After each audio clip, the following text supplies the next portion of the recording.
اعوذ باللہ من الشیطان الرجیم بسم اللہ الرحمن الرحیم نحمدہ و نصلی علی رسولہ الکریم۔ ڈیرہ نواب صاحب میں آیا ٹھہرا ہوں اور آپ کو یہ جو تباہ شدہ عمارت دکھائی دے رہی ہے یہ کسی زمانے میں ایک شاہکار کی صورت رکھتی تھی۔ یہ خواجہ غلام فرید صاحب کے لیے ان کے مرید خاص نواب صبح صادق چہارم نے تعمیر کروائی تھی۔ خواجہ صاحب اکثر و بیشتر رہائش تو ان کی ریاست ہی میں تھی۔ کوٹ مٹھن اور چاچڑا والا علاقہ جو ہے یہ ریاست ہی کا حصہ تھا، لیکن یہاں ریاست کے دارالحکومت ڈیرہ نواب صاحب میں وہ اکثر و بیشتر نواب صاحب کی دعوت پر یا ان کا خود بھی جب دل کرتا تھا، کیونکہ مریدین کی خاصی کثیر تعداد ان علاقوں میں بھی بستی تھی، تو ان کے اصرار پر یہاں تشریف لایا کرتے تھے اور پھر اس عمارت میں قیام پذیر ہوا کرتے تھے۔ میں چاروں طرف سے اس کا محل و وقوع پہلے آپ کو دکھا دوں۔ اس 4 منزلہ عمارت ہے۔ یہ قریب جا کے پھر اس کو مکمل طور پر آپ کو دکھاتا ہوں۔ اس کے ارد گرد نواب صاحب نے ایک بہت بڑا خوبصورت باغ بھی لگوایا۔ اس زمانے میں عام بہترین پھلدار درخت شمار ہوتا تھا اور اب تک بھی ہوتا ہے، اور زیادہ رواج اس وقت یہی تھا کہ آموں کے باغ لگائے جاتے تھے۔ تو اس خوبصورت رہائش گاہ کے ارد گرد ایک بہت بڑا آموں کا باغ لگایا گیا، جس میں چاروں طرف انتہائی قیمتی اور نایاب قسم کے آموں کے درخت لگائے گئے جو اب بھی موجود ہیں۔ اور اس عمارت میں آنے جانے کے راستے چاروں طرف سے تھے۔ یہ دیکھیں، یہ ایک کچا راستہ، اب اس کی اینٹیں وغیرہ تو نہیں رہیں۔ یہ ڈیرہ نواب صاحب کے اندر جا رہا ہے۔ ایک وہ راستہ ہے، یہ سامنے آپ کو میں دکھاتا ہوں، جس سے چل کر پھر آگے جا کر تھوڑا سا پھر الٹے ہاتھ پہ محل کی طرف مڑ جایا کرتے تھے۔ اور یہ دیکھیں، یہ اس دور کی لگی ہوئی سولنگ کے نشانات اب تک بھی باقی ہیں۔ یہ دیکھیں، ایک راستہ یہ تھا جو پھر سادے گڑھ پیلس کی طرف، وہ سامنے جہاں آپ کو ایک گیٹ سا دکھائی دے رہا ہوگا، اس کے الٹے ہاتھ پہ سادے گڑھ پیلس کی طرف جا رہا ہے، اور سیدھے ہاتھ پہ شہزادہ عزیز و رشید صاحب کا محل نما رہائش گاہ ہے، اس طرف جاتی ہے۔ میں یہ عمارت اب اس کے اندر جا کر آپ کو میں دکھانے سے تو رہا کہ انتہائی ناگفتہ بے حالت ہے، اور امید ہے کہ امید واسق بلکہ کہوں، اگرچہ میں یہ گرفتہ دل کے ساتھ کہہ رہا ہوں، لیکن مجبوری ہے۔ امید واسق یہی ہے کہ آنے والے زیادہ سے زیادہ 2 یا 3 سالوں کے بعد اس عمارت کا یہاں پر نام و نشان نہیں ہوگا۔ کاش یہ کچھ بہتر حالت میں ہوتی تو میں اس کے اندر جا کر آپ کو وہ کمرے دکھاتا جہاں خواجہ صاحب بیٹھتے تھے، وہ کمرہ دکھاتا جہاں خواجہ صاحب مریدین سے ملاقات کرتے تھے، مطالعے والا کمرہ دکھاتا، ان کے ساتھ آنے والے مہمانوں کی رہائش گاہ والے کمرے دکھاتا، لیکن اتنی ناگفتہ بے حالت ہے کہ دوسری منزلوں پر جانا محال ہے۔ لیکن آپ یہ جو لکڑی کی ساری زبانیں جو ہیں وڑی دیاں جہاں بنیا کھڑے بارش کو بچڑ کیتے اور خوبصورتی کے لیے، اور پھر یہ ایسے سمجھیں کہ اس عمارت کو 4 چاند لگا دیا کرتی تھیں، اس طرح کی چیزیں۔ یہ دیکھیں، اب بھی نشانات تو باقی ہیں۔ بنانے والے کاریگروں نے کیا ہی خوبصورت ڈیزائننگ کے ساتھ یہ چیزیں بنائی ہیں۔ یہ آپ دیکھیں، اور میں اس عمارت کو اس طرف سے بھی آپ کو دکھاؤں۔ یہ پچھلی طرف ہے عمارت کا۔ یہ دیکھیں، یہ جو سامنے آپ کو کمرہ دکھائی دے رہا ہے، جس کے چاروں طرف ہوا اور روشنی کے لیے کھڑکیوں کی بڑی خاصی تعداد ہے۔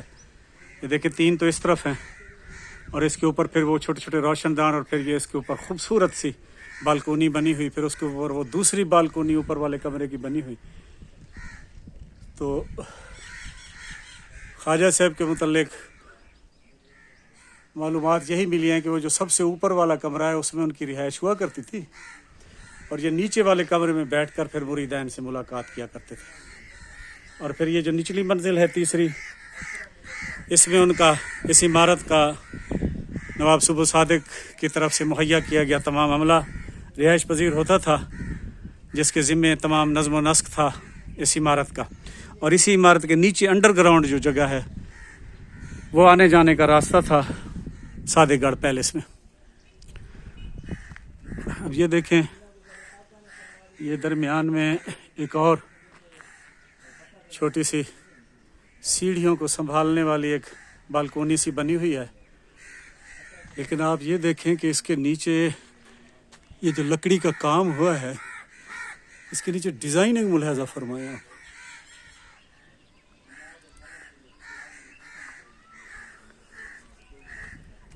یہ دیکھیں، یہ عمارت یہ ڈیرہ نواب صاحب میں موجود ہے. یہ دیکھیں،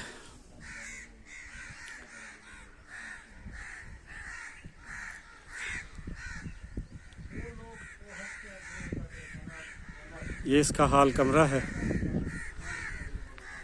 میں یہ چاروں طرف سے دکھا کر کوشش کرتا ہوں کہ اگر اندر جا کر اس کی میں منظر کشی کر سکوں، لیکن آپ یہ ملاحظہ فرمائیں، نواب صبح صادق چہارم جو تھے،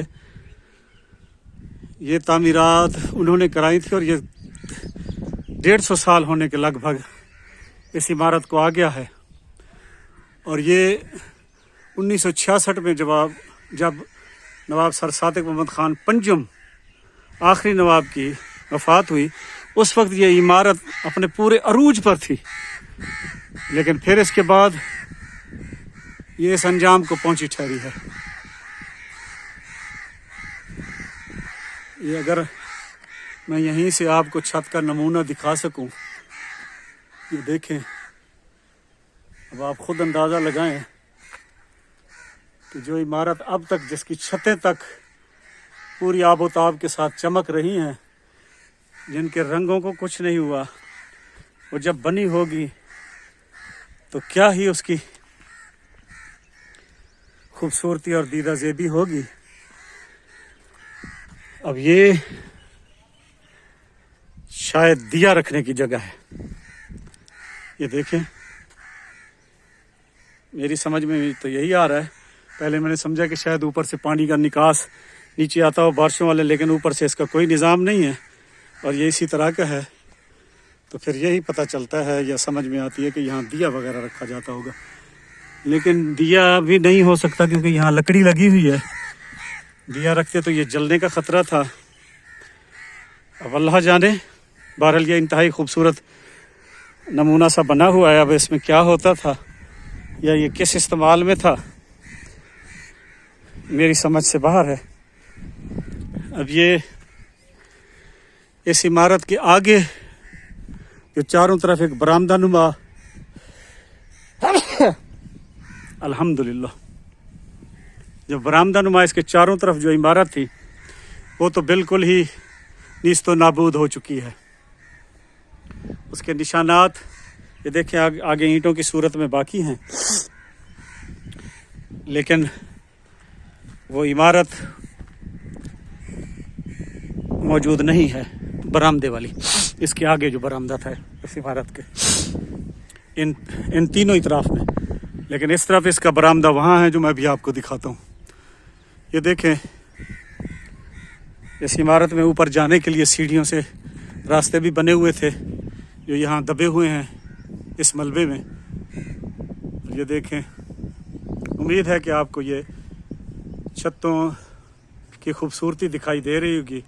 ان پر چمکتے ہوئے رنگ جو 150 سال تقریباً پہلے کیے گئے، وہ آج بھی اسی طرح قائم و دائم ہے. صرف کمی ہے تو صفائی کی اور دیکھ بھال کی. یہ یقیناً دیا رکھنے کی جگہ ہے.